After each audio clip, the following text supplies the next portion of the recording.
Welcome back to clean news Rajasthan. चलिए देखते हैं राजस्थान की 15 फटाफट बड़ी खबरों को। अब किसान और युवा बन सकेंगे ड्रोन पायलट, सरकार उठाएगी आधा खर्च। खेती में डिजिटल युग का नया अध्याय जुड़ गया है। अब राजस्थान के किसान और युवा कम खर्च में ड्रोन पायलट बन सकेंगे। जोधपुर कृषि विश्वविद्यालय को नागरिक उड्डयन मंत्रालय की मान्यता मिलने के बाद राज्य सरकार ने बड़ा कदम उठाते हुए ड्रोन ट्रेनिंग पर 50% या अधिकतम 35,000 रुपए तक अनुदान मंजूर किया है। विश्वविद्यालय भी 10% की अतिरिक्त छूट देगा। 7 और 15 दिन के प्रशिक्षण कोर्स के लिए पहले आओ पहले पाओ आधार पर प्रवेश होगा और डीजीसीए प्रमाणित पायलट प्रशिक्षण प्रदान करेंगे। आवेदन जन आधार नंबर के साथ राज्य किसान साथी पोर्टल या राज्य किसान सुविधा ऐप पर किया जा सकेगा। राजस्थान विश्वविद्यालय में प्राइवेट छात्रों के आवेदन जारी, दिसंबर में होंगे पहले semester exam.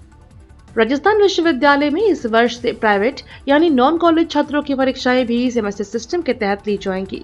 BA, BCom, BSc से लेकर एमए, एमकॉम और एमएससी तक सभी प्राइवेट विद्यार्थियों को अब साल में 2 बार परीक्षा देनी होगी।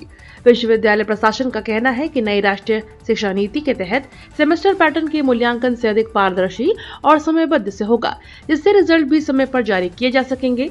फिलहाल ऑनलाइन परीक्षा आवेदन प्रक्रिया जारी है और छात्र 24 नवंबर तक फॉर्म भर सकते हैं।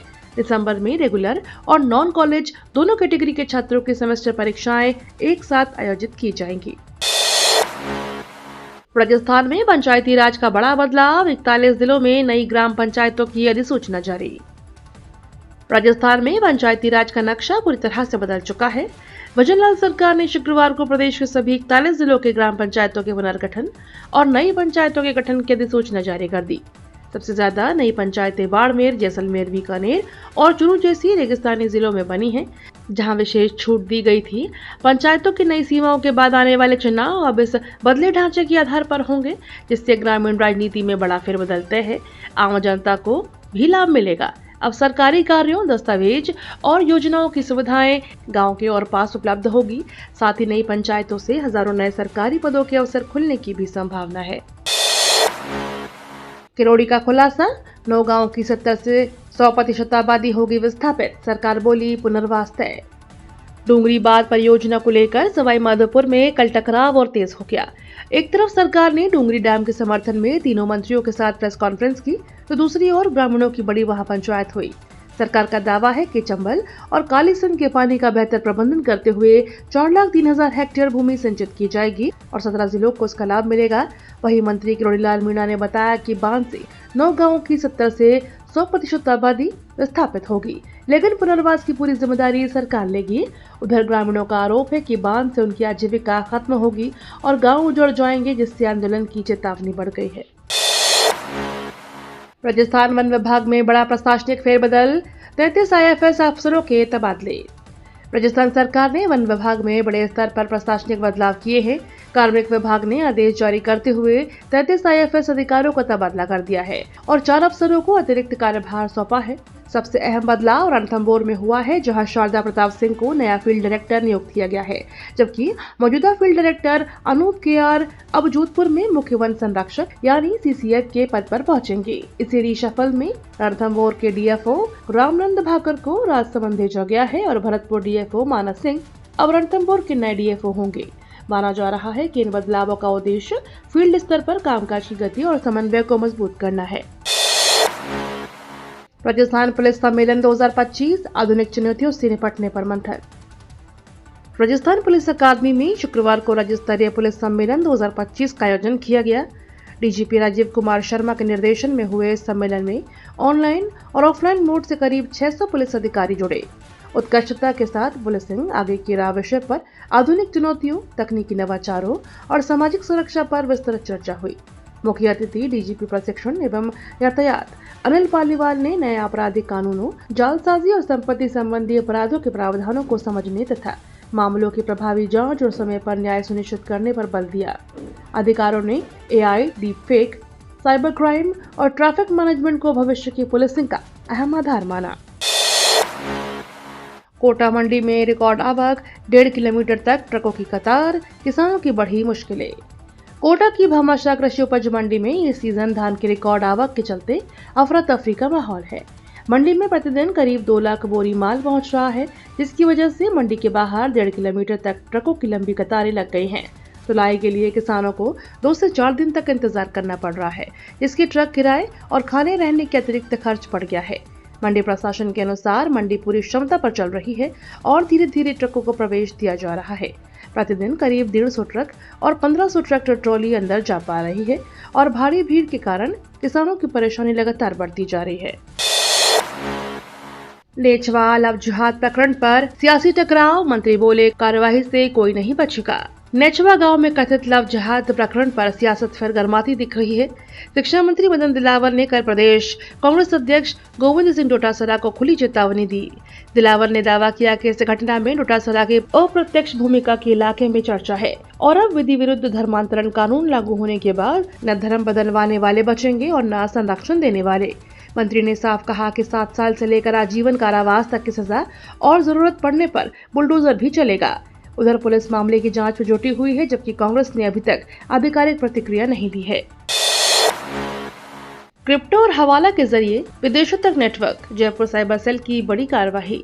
जयपुर में साइबर क्राइम के खिलाफ अब तक की सबसे बड़ी कार्रवाई की गई है। पुलिस ने मालवीय नगर और प्रताप नगर में संचालित 2 फर्जी कॉल सेंटरों पर संयुक्त छापेमारी कर 49 पुरुष और 11 महिलाओं सहित 60 लोगों को गिरफ्तार कर लिया है। यह गिरोह खुद को अमेजॉन और एप्पल कस्टमर सर्विस बताकर अमेरिकी नागरिकों से लाखों डॉलर की ठगी कर रहा था। गूगल सर्च में फर्जी नंबर दिखाकर पीड़ितों को कॉल कर फंसाया जाता था और फिर बैंक और निजी डिटेल्स हासिल कर पैसे क्रिप्टो और हवाला के जरिए भारत मंगवाए जाते थे। 57 कंप्यूटर, 3 लैपटॉप और हजारों अमेरिकी नागरिकों का डेटा भी बरामद हुआ है। पुलिस को उम्मीद है कि फॉरेंसिक जांच में इस अंतर्राष्ट्रीय नेटवर्क के और कनेक्शन सामने आएंगे। जयपुर में सफाई कर्मचारियों का बड़ा प्रदर्शन, 11 सूत्रीय मांगों को लेकर उग्र आंदोलन की चेतावनी। राजस्थान की राजधानी जयपुर में सफाई कर्मचारियों ने कल अपनी 11 सूत्रीय मांग को लेकर नगर निगम के बाहर जोरदार प्रदर्शन किया। विभिन्न जोनों से आए सैकड़ों कर्मचारी एकजुट हुए और सरकार से लंबित मांगों को तत्काल पूरा करने की अपील की। कर्मचारियों की प्रमुख मांगों में मृतक आश्रितों को नौकरी, वेतन विसंगतियों का समाधान, नियमितीकरण और कार्यस्थल पर सुरक्षा सुविधाएं शामिल है। प्रदर्शनकारियों का आरोप है कि वर्षों से फाइलें विभागों में लंबित हैं, लेकिन कार्यवाही नहीं हो रही। कर्मचारियों ने चेतावनी दी है कि यदि जल्द फैसला नहीं हुआ तो आंदोलन और उग्र होगा, जिसकी पूरी जिम्मेदारी सरकार और प्रशासन की होगी। यूथ कांग्रेस में अनुशासन का डंडा, 11 जिलाध्यक्षों को नोटिस, पद से हटाने की चेतावनी। यूथ कांग्रेस में अब अनुशासन का डंडा चल रहा है। राजधानी जयपुर में 20 नवंबर को हुए विरोध प्रदर्शन में अनुपस्थित रहने पर राजस्थान के 18 जिलाध्यक्षों को कारण बताओ नोटिस जारी किया गया है। यह प्रदर्शन राष्ट्रीय अध्यक्ष उदय भानु चिप की अगुवाई में हुआ था, लेकिन जिलाध्यक्षों की कम मौजूदगी से संगठन नाराज नजर आया। प्रदेश प्रभारी विकास चिकारा ने नोटिस जारी करते हुए पूछा कि प्रदर्शन में शामिल न होने पर क्यों न इन पदाधिकारियों को पद से मुक्त कर दिया जाए। निर्धारित समय सीमा में जवाब मांगा गया है। माना जा रहा है कि संगठनात्मक अनुशासन और सक्रियता बढ़ाने के लिए यह बड़ी कार्रवाई की गई है। जयपुर छात्र आत्महत्या केस में रिपोर्ट का बड़ा खुलासा, 18 महीने तक बच्ची परेशान। जयपुर के नीरजा मोदी स्कूल की कक्षा 4 के छात्रा अमायरा की आत्महत्या मामले में जांच रिपोर्ट ने चौंकाने वाला खुलासा किया है। सीबीएसई की रिपोर्ट के अनुसार अमायरा का पिछले 18 महीनों से लगातार अपशब्द कहकर परेशान किया जा रहा था। सबसे गंभीर बात यह है कि बच्ची ने इस उत्पीड़न की शिकायत अपनी क्लास टीचर से 5 बार की, लेकिन उनकी ओर से कोई कार्यवाही नहीं की गई। रिपोर्ट सामने आने के बाद स्कूल प्रबंधन और शिक्षकों की लंबी चुप्पी पर भी सवाल उठने लगे हैं। राजस्थान में सर्दी का रिकॉर्ड, माउंट आबू का पारा पहुंचा जमाव बिंदु पर, पर्यटकों की भीड़ बढ़ने लगी। राजस्थान के माउंट आबू में इस बार सर्दी ने रिकॉर्ड तोड़ दिया है। नवंबर से ही तापमान पहली बार 0 डिग्री पर पहुंच गया और ठंडी इतनी बढ़ी कि उसकी बूंदें जमकर बर्फ में बदल गई।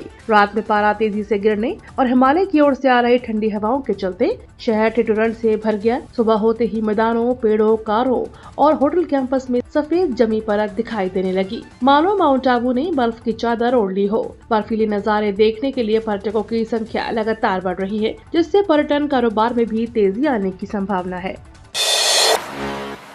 नॉर्वे की महिलाओं ने बदल दी चांदलाओ सरकारी स्कूल की तस्वीर, ग्रामीण शिक्षा में बना नया मॉडल। जोधपुर से 50 किलोमीटर दूर चांदलाओ गांव में एक प्रेरक कहानी लिखी गई है। नॉर्वे की कुछ महिलाएं सालों पहले यहां पर्यटक बनकर आई, लेकिन सरकारी स्कूल की स्थिति देखकर उन्होंने बदलाव का संकल्प लिया। परिणाम 84 लाख रुपए की लागत से 2 मंजिला भवन, 6 आधुनिक कक्षाएं, फर्नीचर और बच्चों की पढ़ाई के लिए भी सभी जरूरी सुविधाएं तैयार की गई।